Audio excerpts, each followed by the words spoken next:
जम्मू कश्मीर की पूर्व सीएम महबूबा मुफ्ती ने दिया भड़काऊ बयान। राज्य में बंदूक उठाने वालों का किया समर्थन। कहा जब नौकरी नहीं होगी तो यहाँ के लड़के बंदूक ही उठाएंगे। दिल्ली एनसीआर में बढ़ते प्रदूषण के चलते एनजीटी ने पटाखे बेचने और खरीदने पर लगाया बैन। सोमवार रात से 30 नवंबर तक जारी रहेगा प्रतिबंध। हालात देखकर दिए जाएंगे अगले आदेश। सरोजनी नगर मार्केट में लोग जमकर कर रहे खरीदारी। मार्केट में सैलाब के चलते सोशल डिस्टेंसिंग की उड़ रही धज्जियां। मास्क न लगाने पर कट रहे चालान। जम्मू कश्मीर की पूर्व सीएम महबूबा मुफ्ती ने भड़काऊ बयान देते हुए बंदूक उठाने वाले लोगों की तरफदारी की और उनका समर्थन किया। कहा कि अगर नौकरी नहीं होगी तो बंदूक ही उठाएंगे। महबूबा मुफ्ती के इस बयान के बाद सियासी गलियारों में हलचल है। जम्मू कश्मीर में 370 लागू होने के बाद से ही महबूबा मुफ्ती लगातार मोदी सरकार पर हमलावर रही है। वहीं एक बार फिर जम्मू कश्मीर की पूर्व मुख्यमंत्री महबूबा मुफ्ती ने अनुच्छेद 370 के मसले पर केंद्र सरकार पर निशाना साधा है। राज्य में खिसकती सियासी जमीन पर अपनी बौखलाहट दिखाते हुए महबूबा मुफ्ती ने कहा कि 370 हटाने के बाद बीजेपी की मंशा जम्मू कश्मीर की जमीन और नौकरी छीनने की है। इस तरह से मैं देख रही हूँ कि परेशान है, हमारा कारोबार ठप है। पहले लॉकडाउन की वजह से, उसके बाद कोविड की वजह से। इसी तरह इंडस्ट्रीज का हाल बहुत बुरा है। हमने सुना था कि बड़ी इंडस्ट्री सेट होगी, मगर इंडस्ट्री जो ऑलरेडी हमारे पास है, क्या हम उनको पूरी बिजली दे पाते हैं? क्योंकि जो बिजली हमारे जो रिसोर्सेज, हमारी जो जमीन है, हर चीज को ये दाव पे नीलामी करना चाहते हैं। पानी तो ऑलरेडी ले चुके थे, बिजली तो हमारे यहाँ तो बिजली होती नहीं है। गर्मियों में जम्मू में तकलीफ होती है, सर्दियों में कश्मीर में, मगर हमारी बिजली से हमारे मुल्क के कारखाने चलते हैं। तो मैं देखती हूँ कि यहाँ ये सवाल जो है 370 कोई मुसलमानों या कश्मीरियों का सवाल नहीं है। ये महाराजा हरि सिंह ने यहाँ के खासकर डोगरा कल्चर को, डोगरा आइडेंटिटी को बचाने के लिए ये 370 का जो है आर्टिकल उन्होंने रखा था। उसके बाद जब हमने मुल्क के साथ इल्हाक किया तो हमने शर्तों पे इल्हाक किया, जिसमें बड़ी शर्त थी कि हमारी एक स्पेशल स्टेटस रहेगा, जिसकी वजह से बाहर का जो आदमी है, हमारी जमीन, क्योंकि हमारे पास बहुत कम जमीन है, ऑलरेडी जम्मू कश्मीर की जमीन बहुत कम है, बाहर से लोग नहीं आएंगे, हमारी नौकरियां हमारे बच्चों के लिए होंगी, क्योंकि हमारे पास यहाँ और वसाइल नहीं है नौकरियों के। हमारे पास प्राइवेटाइजेशन में इतना रोजगार नहीं मिलता है। मगर मैं देखती हूँ कि यहाँ जो 370 के बाद जो अंधेरा छा गया है, उस अंधेरे ने जम्मू को भी अपनी लपेट में ले लिया है। इतना ही नहीं, जम्मू कश्मीर की पूर्व सीएम महबूबा मुफ्ती ने भड़काऊ बयान देते हुए राज्य में बंदूक उठाने वालों का समर्थन किया। महबूबा मुफ्ती ने कहा जब नौकरी नहीं होगी तो यहाँ के लड़के बंदूक ही उठाएंगे। इतनी मिलिटेंसी बढ़ गई है इनके वक्त में। ये कहते थे मिलिटेंसी खत्म हो गई है।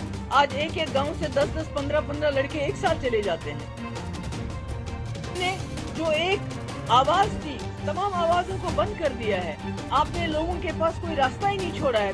लड़का सोचता है या तो मुझे जेल जाना है या बंदूक उठानी है, तो अच्छा है मैं बंदूक उठाऊं तो मैं मर जाऊं, वो ज्यादा बेहतर है जेल जाने से। जम्मू के लोगों का दम घुट रहा है जिस तरह कश्मीर के लोगों का दम घुट रहा है। आपको बता दें कि पीडीपी, नेशनल कॉन्फ्रेंस और सज्जाद लोन समेत कुछ अन्य क्षेत्रीय पार्टियों ने मिलकर गुपकर अलायंस बनाया है। ये गठबंधन जम्मू कश्मीर में फिर से आर्टिकल 370 के प्रावधान लागू कराने के लिए बनाया गया है। अब फारूक अब्दुल्ला ने कहा है कि कांग्रेस भी गुपकर अलायंस का हिस्सा है और वो मिलकर जिला विकास परिषद का चुनाव लड़ेंगे। दिल्ली एनसीआर में बढ़ते हुए प्रदूषण को देखते हुए एनजीटी ने आदेश दिया है कि 30 नवंबर तक पटाखों पर पूरी तरह से बैन रहेगा और ये सब कुछ किया गया है एयर क्वालिटी इंडेक्स जिस तरह से दिल्ली एनसीआर का खराब हो रहा है उसी को देखते हुए। साथ ही कोर्ट ने अपने आदेश में ये भी कहा कि और भी जो राज्य हैं, अगर वहां पर हवा का स्तर खराब है तो वहां पर भी ये आदेश लागू रहेगा।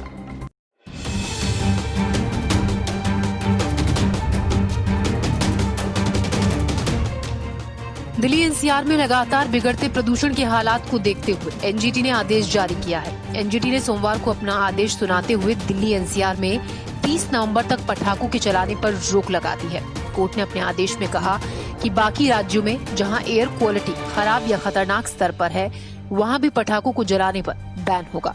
एनजीटी के चेयरपर्सन आदर्श कुमार गोयल की अध्यक्षता वाली एक पीठ ने बढ़ते प्रदूषण और कोरोना वायरस संक्रमण के दोहरे खतरे को देखते हुए पटाखों के उपयोग और बिक्री के खिलाफ उचित कार्रवाई की मांग करने वाली याचिका पर यह आदेश दिया है। राष्ट्रीय राजधानी क्षेत्र में दिल्ली, गुरुग्राम, फरीदाबाद, नोएडा, ग्रेटर नोएडा, गाजियाबाद, मुजफ्फरनगर, भिवानी, करनाल, चरखी दादरी, जींद, बागपत और बुलंदशहर शामिल है।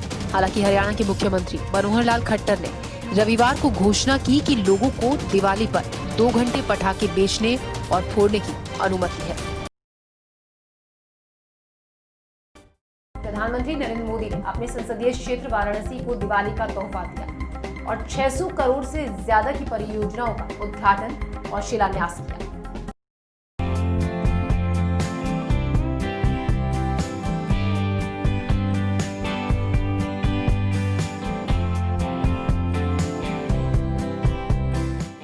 प्रधानमंत्री नरेंद्र मोदी ने सोमवार को वीडियो कॉन्फ्रेंसिंग के माध्यम से अपने संसदीय क्षेत्र वाराणसी में 614 करोड़ की विभिन्न विकास परियोजनाओं का उद्घाटन एवं शिलान्यास किया। पीएम नरेंद्र मोदी के हाथों लोकार्पित होने वाली परियोजनाओं में सबसे आकर्षक भगवान बुद्ध के उपदेश स्थली सारनाथ के धार्मिक स्तूप पर साउंड एंड लाइट का शो है। आधे घंटे के लाइट एंड साउंड के शो में बुद्ध धर्म के विकास और सारनाथ के महत्व के बारे में बताया जाएगा। इसके अलावा पीएम मोदी ने कहा कि काशी में अब घाटों की तस्वीर बदल रही है। जिन योजनाओं की शुरुआत हो रही है उससे स्थानीय रोजगार बढ़ेगा। पीएम मोदी ने कहा कि काशी की बड़ी समस्या लटकते हुए बिजली के तारों की रही है, लेकिन आज काशी का बड़ा क्षेत्र इससे मुक्त हो गया है। जब पर्यटकों की संख्या और बढ़ेगी तो वो बनारस की और सुंदर छवि लेकर यहां से जाएंगे। गंगा घाटों की स्वच्छता और सुंदरीकरण के साथ साथ सारनाथ भी नए रंग रूप में निखर रहा है। आज जिस लाइट एंड साउंड प्रोग्राम का लोकार्पण किया गया है उससे सारनाथ की भव्यता और अधिक बढ़ जाएगी। भाइयों और बहनों, काशी की एक बड़ी समस्या यहां लटकते हुए बिजली के तारों के जाल की रही है। आज काशी का बड़ा क्षेत्र बिजली के तारों के जाल से भी मुक्त हो रहा है। तारों को अंडरग्राउंड करने का एक और चरण आज पूरा हो चुका है। पीएम मोदी ने कहा कि पहले वाराणसी में 12 फ्लाइट चलती थी, लेकिन अब 4 गुना फ्लाइट चलती हैं।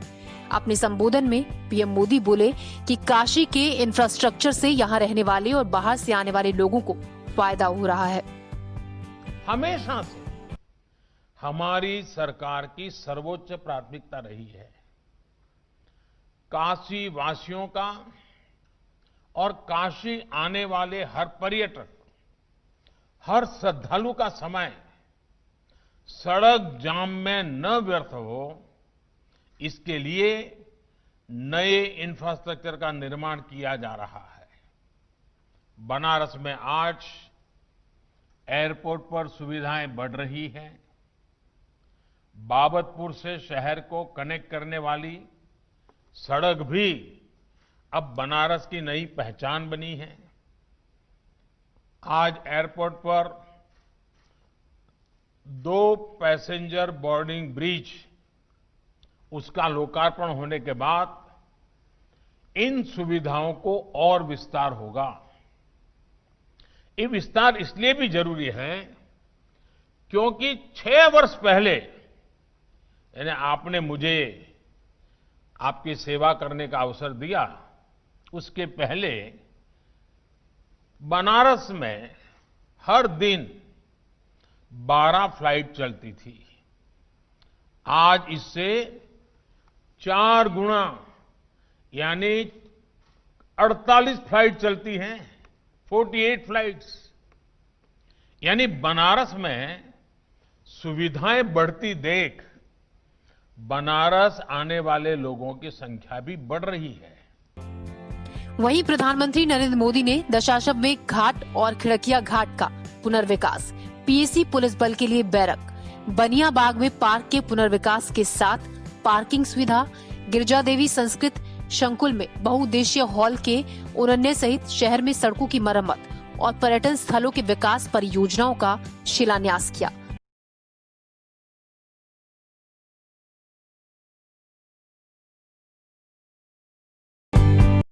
रक्षा मंत्री राजनाथ सिंह ने एंटी सैटेलाइट मिसाइल के मॉडल का उद्घाटन किया, जिसके बाद ये एक बार फिर से चर्चा का विषय बन गया है। और अगर भारत इसमें सफल होता है तो भारत दुनिया का चौथा ऐसा देश बन जाएगा जिसके पास ये तकनीक उपलब्ध है।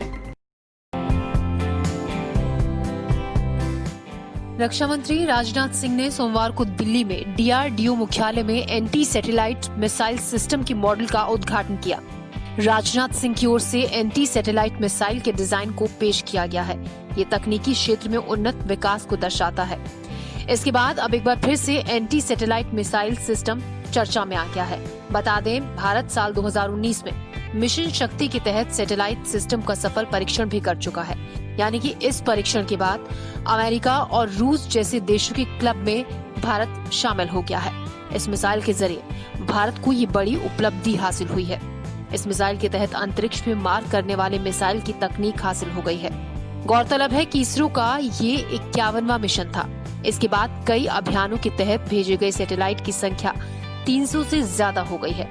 कोरोना महामारी के कारण पिछले काफी वक्त से सैटेलाइट लॉन्च कार्यक्रम रोक दिया गया था। इससे पहले पिछले साल 11 दिसंबर को RIS-80-2BR एक सैटेलाइट को लॉन्च किया गया था।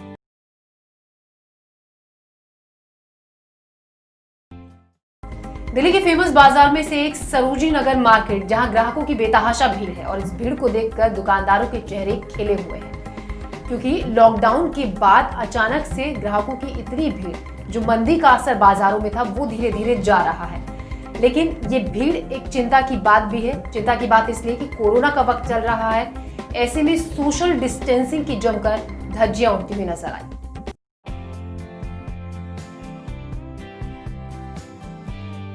देश भर में त्योहारों का वीकेंड शुरू हो गया है। दीपावली से पहले वीकेंड पर जहां कोरोना वायरस के नए मामले रिकॉर्ड तोड़ रहे हैं, तो वहीं दूसरी ओर बाजार में बढ़ती लोगों की भीड़ भी नए रिकॉर्ड बना रही है। ये आलम तब है जब देश की राजधानी दिल्ली में कोरोना के तीसरी स्टेज चल रही है। कल दिल्ली में अब तक के सबसे ज्यादा मामले सामने आए थे। इन गंभीर हालातों में सरोजनी नगर मार्केट से नियमों की धज्जियां उड़ाती भीड़ की ऐसी तस्वीरें सच में डराने वाली हैं। कोरोना के लंबे ब्रेक और त्योहारी सीजन के चलते मार्केट में खरीदारी के लिए लोगों की भारी भीड़ देखने को मिल रही है। इस दौरान कुछ लोगों ने मास्क तो लगाए हैं, लेकिन सोशल डिस्टेंसिंग की खुलकर धज्जियां उड़ाई जा रही है।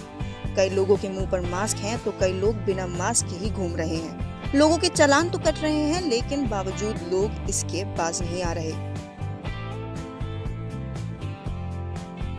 सर डर तो बहुत है, लेकिन अब क्या करें, त्योहार है तो आना ही है मार्केट तो। जी सर। और कोई आसपास कोई मार्केट ऐसी जहाँ पर आप लोग जा सकें, क्योंकि जिस तरह से भीड़ है?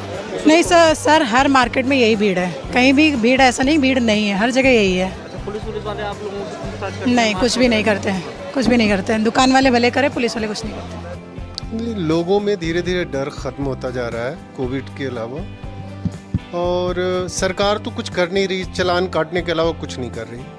जो मास्क नहीं पहने हुए उनका चालान काट रही है सरकार, लेकिन पब्लिकली कुछ नहीं कर रही। पब्लिक के लिए क्या किया जाए? क्या इसमें प्रशासन जब चालान काट रहा है तो ऐसे में जो है लापरवाही तो प्रशासन की नहीं है, लोगों की लापरवाही है?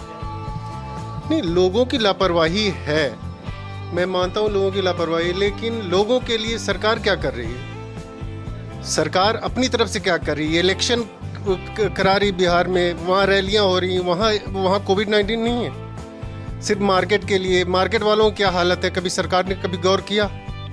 टैक्स वैसे ही है, बिजली के बिल हमारी बंद में, जितने दिन कोविड के लिए लॉकडाउन लगा था उसके बंद में भी बिजली का बिल आता रहा हमारा, और ज़्यादा से ज़्यादा आता रहा, 15,000 12,000 रुपये का बिल आता रहा। इसके लिए सरकार ने क्या किया? क्या छूट दे दिया हमारे लिए? और सरकार कुछ नहीं करी। मैं तो यही देखता हूँ कि सिर्फ मास्क न पहनने वालों के चालान काट के सरकार अपनी तिजोरी भर रही है। वहीं जब लोगों से मास्क न लगाने का कारण पूछा गया तो लोग कैमरा के सामने बहाने बनाते नजर आए। काफ़ी ज़्यादा क्राउड है। एक्चुअली आज मंडे है, सो मंडे मार्केट लगता है यहाँ पे, डेली से ज़्यादा आज वीकली है ना, तो वीक में एक बार लगता है, तो क्राउड है काफ़ी ज़्यादा। हाँ, यस बिल्कुल की है। एक्चुअली वेयर किया हुआ था, अभी कुछ खाया है तो हटा लिया इस वजह से। लेकिन इस तरह से एक तरफ दिल्ली में बीमारी बढ़ रही है और आप लोग यहाँ देख के तो लग रहा है कभी कुछ था ही नहीं। वहीं जब मार्केट में उमड़ रहा जन सैलाब को लेकर एसोसिएशन के लोगों से पूछा गया तो उन्होंने भी कहा कि दिल्ली सरकार को इस मामले में संज्ञान लेना चाहिए। ग्रेव कहूँगा मैं उसको, ग्रेव सिचुएशन। इसको लेकर आप लोग क्या कर रहे हैं? हम क्या करने पड़ते हैं, जब पब्लिक इतनी आती जा रही है, उनको अवेयरनेस नहीं है, तो अवेयरनेस उसमें आनी चाहिए। दिल्ली गवर्नमेंट आके चेक करे इसको, इतनी अवेयरनेस या तो उनको में डाले, जैसे उन्होंने चेक किया हुआ है social distancing, this and that, mask पहनिएगा। एसडीएम ऑफिस से भी आके घूमते हैं यहाँ पर, पुलिस भी घूम के चालान काट दी, those who are not wearing mask and all that. उम्मीद तो अच्छी है, लेकिन यहाँ पर तो रोक ही नहीं किसी को, कोई डर ही नहीं किसी को। मार्केट में उमड़ रही भीड़ को जिम्मेदार एक तरह से गैर तरीके से बाहर दुकान लगाए लोगों को भी माना जा रहा है। देखिए, अब इस पे जो हमने अभी सर्वे किया था, चुनाव होने से पहले हमारा सर्वे हुआ था, तो जिनको कोर्ट ने परमिशन दी है लगाने की अथवा बैठ के कमाने खाने की, उनमें 628 से टोटल नई दिल्ली एरिया के अंदर, जिसमें 366 के आसपास हमारे सरोज नगर में है। सबसे ज़्यादा, चूँकि बहुत बड़ी मार्केट है और यहाँ कुछ ज़्यादा स्टे आए थे, जिनमें से अभी 245 बैठ पाए हैं। और कुछ लोग तो अभी हमने कई बार प्रयास किया जानने का एनडीएमसी के द्वारा, तो ऐसा पता लगा है, इन्होंने रिटर्न में तो नहीं दिया, क्योंकि आरटीआई एक बहुत लंबा प्रोसेस हमने लगाई, जवाब नहीं आया। भाई 18 हो गए करीब हमारे को आरटीआई लगाया, 18 आरटीआई लगाई थी और करीब 4-5 साल निकल चुके हैं। और चूँकि हम भी थोड़ा सा रोजगार से मजबूर होते हैं, तो ज़्यादा भाग दौड़ भी नहीं कर पाते हैं। और यहाँ उसकी अपेक्षा देखा जाए तो बहुत ही क्राउड हो चुका है, बहुत ही अनलीगल लगी हुई है। मतलब मुझे कहने में कोई संकोच नहीं है, अगर विधिवत कोई दूसरी एजेंसी एनडीएमसी विजिलेंस के अलावा अगर कोई जांच करती है, तो एक व्यक्ति के पास करीब 20-20 जगह कब्जा करके बैठा हुआ है, 20-20 जगह अनलीगल तरीके से। और अभी हाल फिलहाल में एक मेरे पास कंप्लेंट आई थी, एक मूसा पानी वाला, उसका एनडीएमसी से लाइसेंस है और वो करीब 30 साल पुराना है। उसकी जगह में एनडीएमसी की मिली भगत से, दिल्ली पुलिस तो इसमें नहीं कह सकता हूँ, क्योंकि दिल्ली पुलिस कहता है हम प्रोटेक्शन देते हैं, हम रेडी ना हटाते हैं ना हम बैठाते हैं रेडी पट्टी को, तो हम उन पे तो कोई नहीं, लेकिन एनडीएमसी पे है एलिगेशन, ओपनली है, मैं कैमरे पे बोल रहा हूँ। उस व्यक्ति की जगह पे एक अनलीगल व्यक्ति को ज़बरदस्ती बैठाया गया। और पिछले दिनों कुछ एक लेडीज़ है, भारत की ही महिला है, उसके पास कोर्ट का ऑर्डर है, स्टे है, सब कुछ है। कुछ और गरीब व्यक्ति हैं जो 80-80 साल इन्होंने सरोज नगर को अपना जीवन दिया, रेडी पटरी पे बिताया। हाँ, अनऑथराइज की वजह से बहुत ज़्यादा अनऑथराइज बहुत है यहाँ पे। जो बाहर लगा हुआ है 80% इलीगल है। ये अथॉरिटीज़ के साथ मिली भगत के हिसाब से चल रहा है और ये दिन प्रतिदिन बढ़ रहा है। कोरोना का एक बहुत बड़ा मेजर रीजन है कि ये लोग हज़ारों में हैं, तो ये भीड़ को और बढ़ा देते हैं। अगर इलीगल अगर वेंडर्स और ये जो हॉकर हैं, बॉडी हॉकर्स अगर हट जाएं, तो आपको यहाँ भीड़ नहीं नज़र आएंगी, क्यों कस्टमर तो एक लिमिटेड ही है, बट जब उनके साथ ये मिलके एक मास लेवल पे पहुंच जाता है, ये एक बहुत बड़ा रीज़न कोरोना का है। और दुकानों में आप किसी भी दुकान के अंदर आप लेंगे तो दुकानों में काम नहीं, क्योंकि बाहर ही ये कस्टमर को पकड़ लेते हैं और उसी हिसाब से ख़त्म हो जाता है, तो कस्टमर फिर दुकानों के अंदर नहीं जाता। हाँ, जो हम प्राइमरी स्टेक होल्डर्स हैं वो इसको इतनी टाइम से सफ़र कर रहे हैं, हम अथॉरिटीज़ को रेगुलर लिख रहे हैं, पर अथॉरिटीज़ की तरफ से कुछ नहीं हो रहा। मतलब सिंगल पिन ऑफ पॉइंट कुछ भी अथॉरिटीज़ नहीं कर रही। राजधानी दिल्ली में कोरोना के मामले लगातार बढ़ते जा रहे हैं, लेकिन लोगों की लापरवाही इतनी है कि रुकने का नाम नहीं ले रहा। मैं इस वक्त मौजूद हूँ सरोजनी नगर मार्केट में और मेरे बोलने से ज़्यादा आप लोगों को समझ में आया, उससे ज़्यादा आप तस्वीरों से देख के ही समझ सकते हैं कि किस तरह से लोगों की लापरवाही सामने है। भीड़ इतनी है कि जो व्यक्ति है उनको निकलने की जगह नहीं है, लेकिन त्योहारों के चलते इस मार्केट में इतनी ज़्यादा भीड़ हो चुकी है कि सारे प्रोटोकॉल्स नॉर्म्स धरे के धरे रह गए हैं। आप देख सकते हैं कुछ लोगों के मुंह पे मास्क नज़र आएगा, कुछ लोगों के मुंह पे मास्क ही नहीं है, चाहे वो बच्चा हो चाहे वो ये देखिए ये मैडम आ रही हैं, इनके मुंह पे मास्क ही नहीं है और शॉपिंग कर रही हैं।